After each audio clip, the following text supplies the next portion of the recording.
Nous, directoire du Front civil de résistance populaire, déclarons solennellement la guerre totale contre le Rwanda en tant qu'État terroriste dont les dirigeants doivent payer au prix fort leurs responsabilités sur les crimes de guerre, les crimes contre l'humanité et le génocide en République démocratique du Congo, au Rwanda.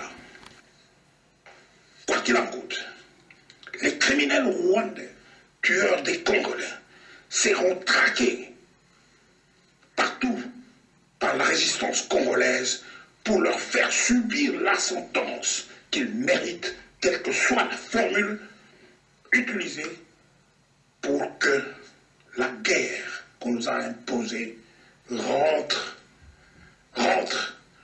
là où elle a commencé, comme a dit M. Laurent Désiré Kabila, pour venger les plus de 8 millions de Congolais victimes de massacres sauvages par les Rwandais en République démocratique du Congo. La frappe sera terrible et multiforme.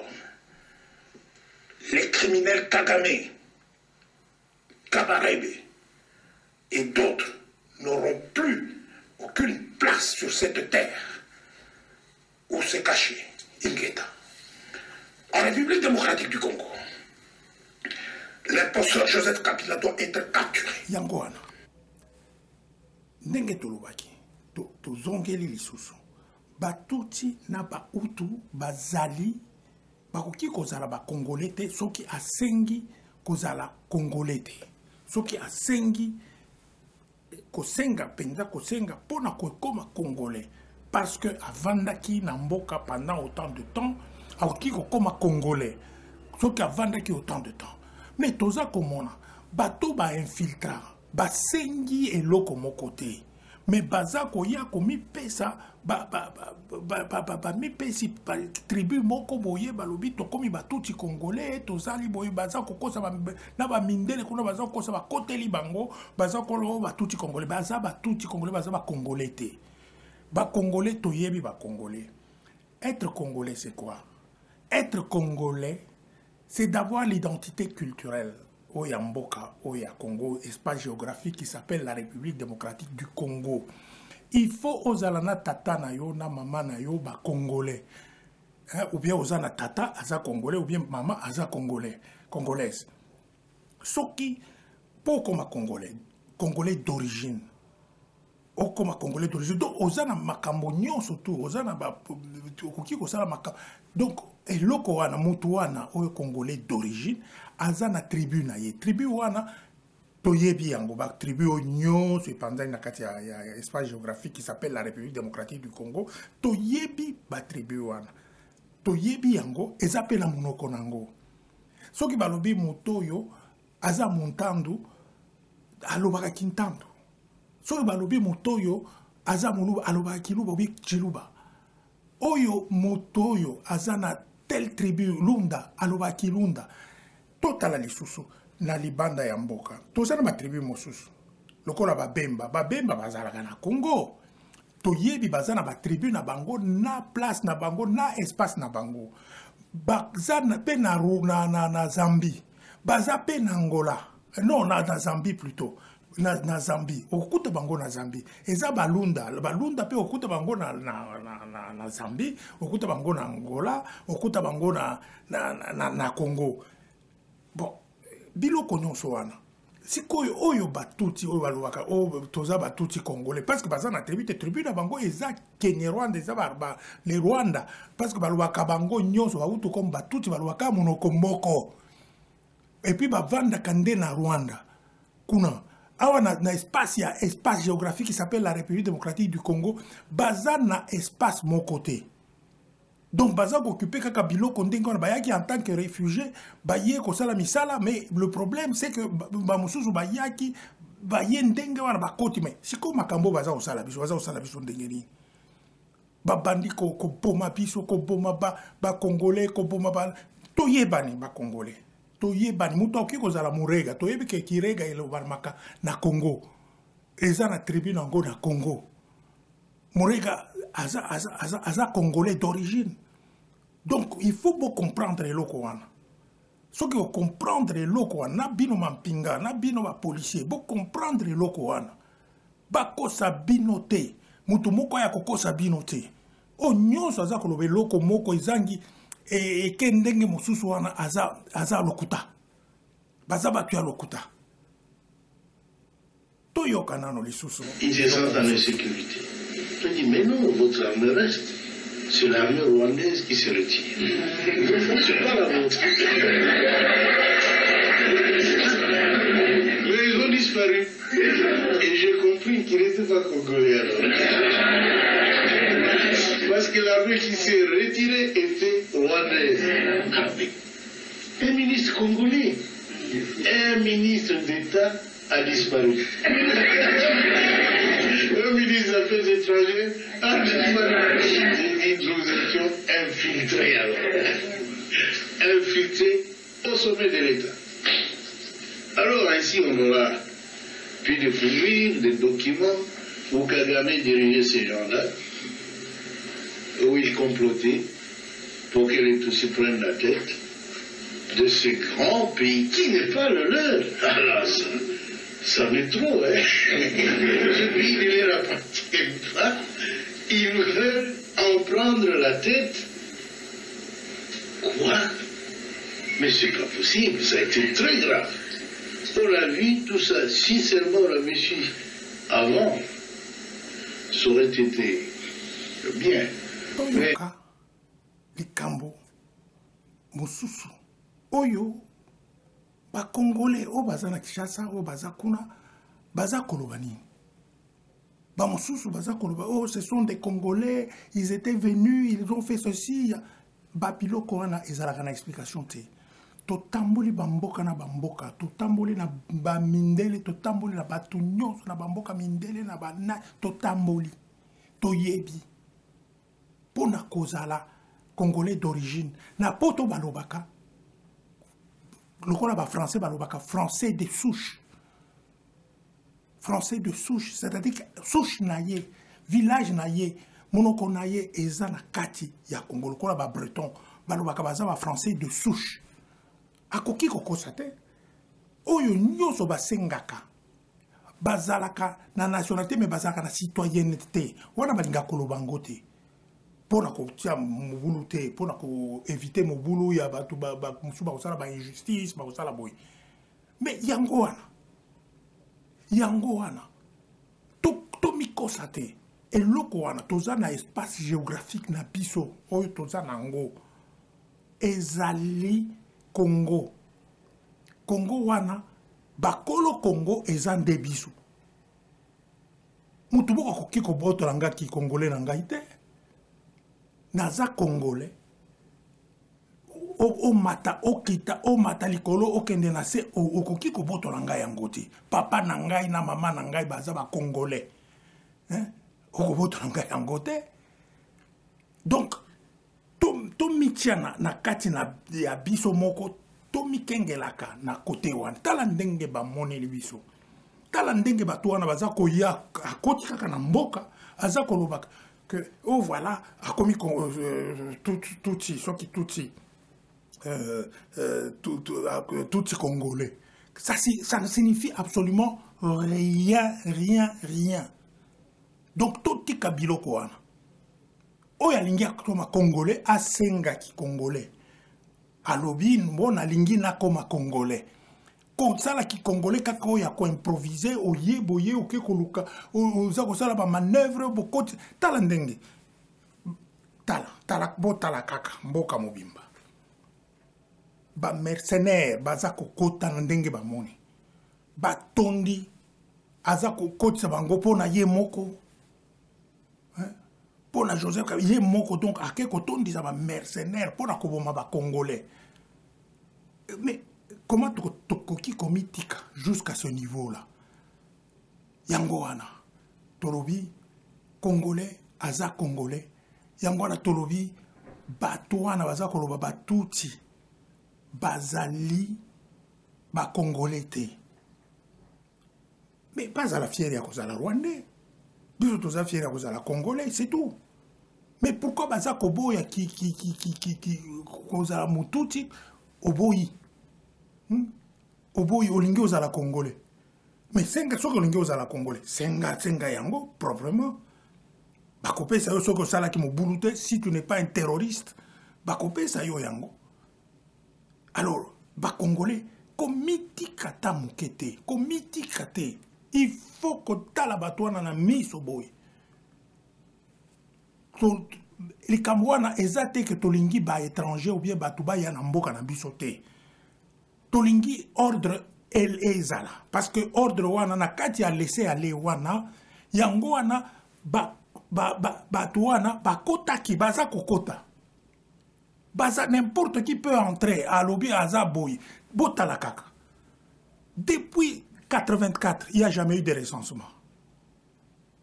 Jamais eu de recensement. Naïbité ceux qui s'est trompé, mais depuis 84, il n'y a jamais eu de recensement. Joseph Kabila a vendu, je ne sais pas combien de temps, si 15 ans, ceux qui combien de pouvoir, et elle est incapable d'organiser les recensements. Incapable d'organiser les recensements. Vous croyez qu'on va immobiliser tout un pays comme le Congo pour un homme parce qu'il faut élire pour avant encore 5 ans à la Pongi? Non, il faut ici là. Il faut ici là. Il faut aussi l'Isango. Le problème du Congo, c'est Joseph Kabila. Ça, soyez certains. C'est lui le problème. Sauf si vous n'acceptez pas, vous êtes complètement malhonnête. Le problème du Congo, c'est Joseph Kabila. Biloko oyo asali, oyo azako sala. Bako sala biloko to sala pona occasion boko boye to sala. Mais biloko c'est tout à fait conjoncturel.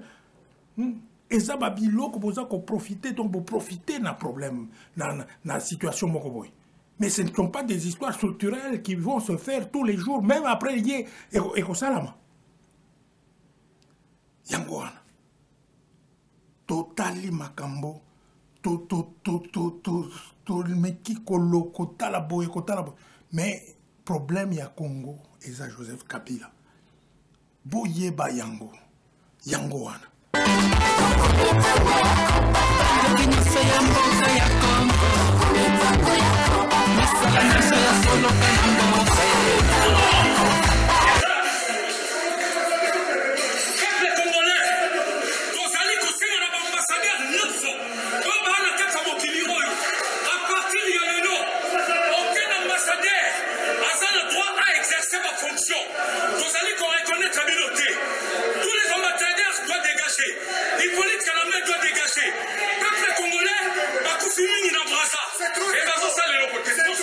Kabila n'a pas fait un bon travail. Il faut qu'il parte.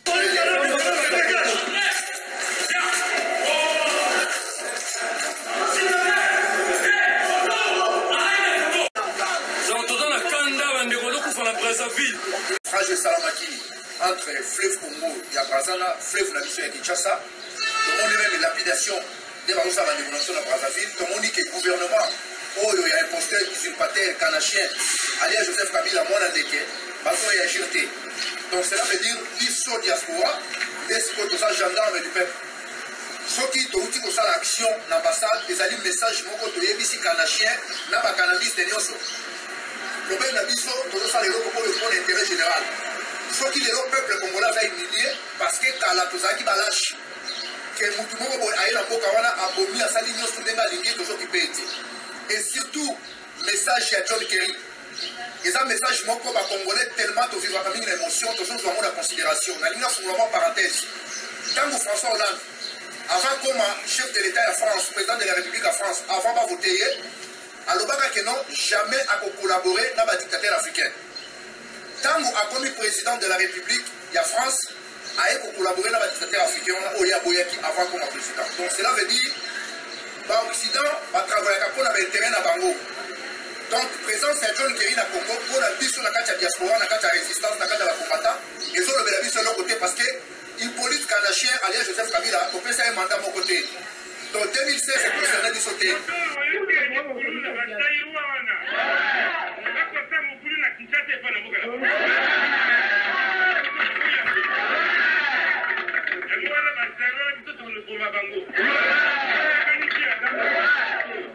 crois que c'est une image d'Épinal.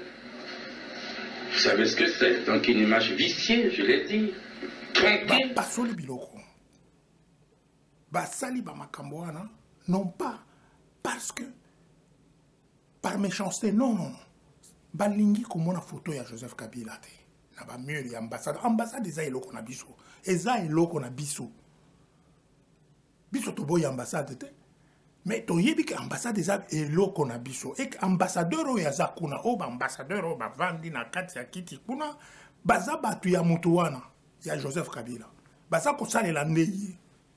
Yango wana bakendeki kuna bakoti basali nani wana babimisi biloko tout ça parce que Joseph Kabila n'a rien dit na makambo eza koleka na Brazza bambassadeur bavandi balobi eloko moko te mutu moko alobi eloko mutu moko tout le monde s'est tu yango wana mais biso toko se terte biso to continuer koloba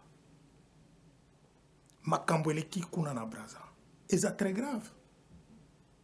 To condamner bande qu'on a vu sur ba congolais te. To condamner bangote. Mais toza condamner politique. Toza condamner Sassou Nguesso. Toza condamner oyo chef ya police wana oyo aza koloba ke oye aza boy na boy. Na monaki oyo nani maire ce qui maire préfet ya Brazza aya ko présenter livre naye. Kasi na maloba naye. Tu sens que c'est un peu de la haine. On ne sait pas si c'est quoi là. Hein? Il ne pouvait pas parler de cette façon-là. Yangwana, dès qu'on a vu ça, Roger Bongos a tellement qui a lobby là.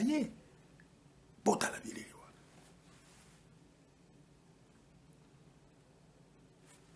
Bienvenue, c'est RD Congo AFT, donc à la conférence de presse pour la sortie du livre de monsieur Moudele, préfet de Brazzaville. Donc il y a eu une petite altercation par rapport à la question concernant notre pays, la RDC, et les expulsions qui se passent actuellement. Donc monsieur Bongos, qu'est-ce que vous pouvez nous dire? On a senti vous étiez très fâchés par rapport à la réponse. Nous étions tous fâchés par rapport à la réponse qui a été donnée par le préfet de Brazzaville. Merci de me poser cette question. Je suis un peu contrarié. Quand il y a un cas d'espèce qui se passe au Congo-Brazzaville, ces cas-là où on expulse les Congolais d'une manière inhumaine, je viens de poser la question à M. Moudele Ngolo. Concernant ces expulsions, j'ai profité par rapport à cette occasion, l'occasion où il présentait son livre, de poser la question simplement à savoir comment les Congolais d'en face se comportent de telle façon par rapport à leurs frères de Congo-Kinshasa. Alors vous avez remarqué la réponse, vous avez senti sa réponse. À travers sa réponse, d'abord il avait le droit de réserve. Il n'avait pas à répondre comme il a répondu tout à l'heure en tant que préfet. Un ancien général, mais il est préfet aujourd'hui Brazzaville. Donc il a la matière.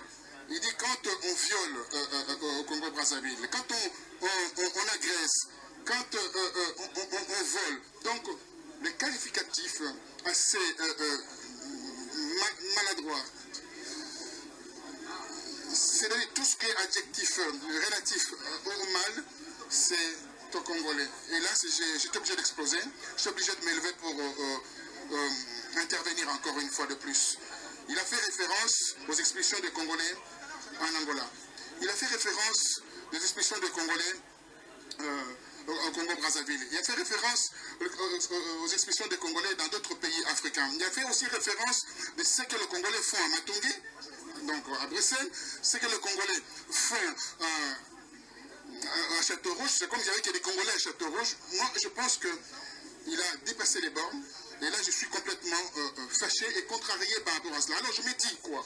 Nous, les Congolais, nous devions nous lever comme un seul homme. D'ailleurs, dire que, voilà, ça suffit. Ça suffit comment si le gouvernement congolais à Kinshasa n'est pas capable de gérer cette situation ou de répondre par des représailles, comme on dit, hein, du tac au tac, parce qu'il faut répondre.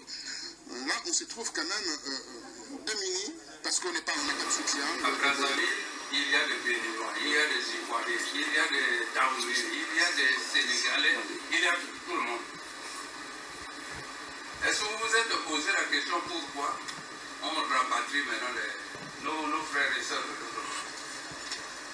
Quand on est quelque part dans un pays, surtout frère, il faut se considérer comme ambassadeur du pays dont on ressort. Donc être exemplaire. D'ailleurs, mais avant que cette opération ne commence, elle avait commencé à Kinshasa. Elle avait commencé à Kinshasa. Et les gens ont traversé. Ils sont venus se réfugier. Donc ce qui a été fait pour Kinshasa, il fallait maintenant qu'on accepte ça. En Angola, on n'a pas chassé nos frères de la République démocratique du Congo. Je peux même dire en Angola, et plutôt en Afrique du Sud. Regardez ce qu'ils font comme l'équivalent ici, Château Rouge. Ils ont à Bruxelles, comment ça s'appelle? Est-ce que c'est normal de faire ça? Il faut savoir. Donc, il y a des mauvaises attitudes, de tuerie, de viol, de vol. Bon combat. Maintenant, l'autre question. L'autre. Il n'y a pas que sur la Matongué, je tiens à préciser, à Matongué, il y a une force économique congolaise. Vous ne pouvez pas l'associer avec ces genres de discours que vous venez d'avoir. Moi, je ne suis pas d'accord avec ça. Tout à fait. Attendez que je termine. Oui, terminez. Botali Bilili, Boyoki, on ne peut pas parler comme ça. Surtout ce que Oza Mokondi, Oloba, Biloko, tu n'étais pas là. Yosa préfet. Mais Oza condamné ba Congolais, Olobi o bakende ki Angola. Ba chasser bango basali. Tu ne sais pas pourquoi bazala qui n'a problème en Angola. Oh bakende ki baza o na Château Rouge basala. Qui te dit que na Château Rouge wana basala kabiloko wana? Il n'y a pas que les Congolais. Il y a tout le monde, c'est tout ce monde qui se balade. Ezala na Matongué na Bruxelles, ezala place nyonso wana. Batou nyonso, mais tu ne peux pas condamner, mettre tout ce qui se passe ailleurs sur le dos des Congolais, c'est injuste. C'est injuste. Tu ne peux pas, il faut jamais faire ça. Et ça vraiment injuste. Yangwana Tolobaki.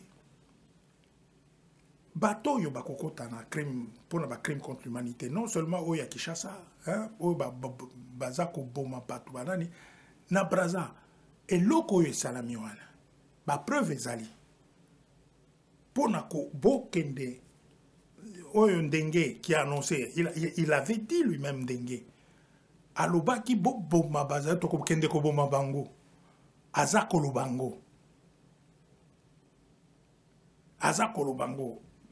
alingi alobate eza yete mais eza yango alobaki yango et puis aye ko sala li kofi ya mokolo pour lui ba bêtise oyo ba soda ba sala ki bien ba to baza ko sala c'est en partie à cause de lui.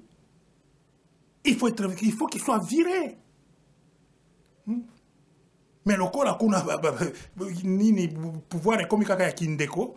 Donc on ne peut pas le toucher, lui, il peut faire tout ce qu'il veut. Yangwana.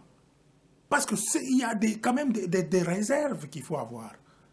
Yangwana. Mais bien surtout condamné ça songeso. To condamné. Yende azana problème wana. Ndenga kende ko se lié na Kagame Joseph pona makambo pouvoir pona kotika la kuna. Biso to condamné ndeye.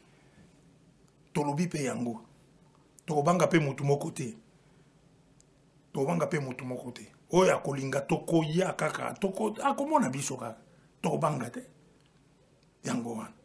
Na tango ya kopapa. Tosuki. Tokomi na suka. Pona lelo exceptionnellement. Pona 30 juin eza fête nationale na biso. Tokotia mituna ya basoda te ni ba policier te. Tolingi tosukisa émission. Ndenge tolobaki, ndenge tolobi na bino. bino ba soda pe ba policier boza ba soda ya Joseph Kabila te boza ba policier ya Joseph Kabila te boza ba agent de sécurité ya Joseph Kabila te boza ba soda ya République ya peuple congolais boza ba policier ya République ya peuple congolais mosala na bino eza ko protéger peuple congolais. Vous ne pouvez pas être à la merci d'un individu qui prend des gens, qui prend des Rwandais, des gens comme ça, il met à votre tête pour la diriger Bino. Pas question. Vous devez vous lever pour rejoindre Bissou. Parce que Kobangawana et Bandi Kokota. Eza kokota malembe basoda ba comprendre baza ko comprendre ba policier baza ko comprendre ba yebi kan na bango eza wapi ba yebi kan na bango eza wapi eza kan ya peuple quand oya justice quand oya ko pesa justice na peuple congolais oya ko respecter peuple congolais oya ko protéger peuple congolais nde kan na bango eza kan ya ba mibi wana te oyo balingi baya kotambolaka na poto bakende kotambolaka na poto basalaka boye basalaka ba manœuvre balobaka bango nde ba réussir bango basali eloko moko te eza kan na bango te yango wana na tango ya kopapa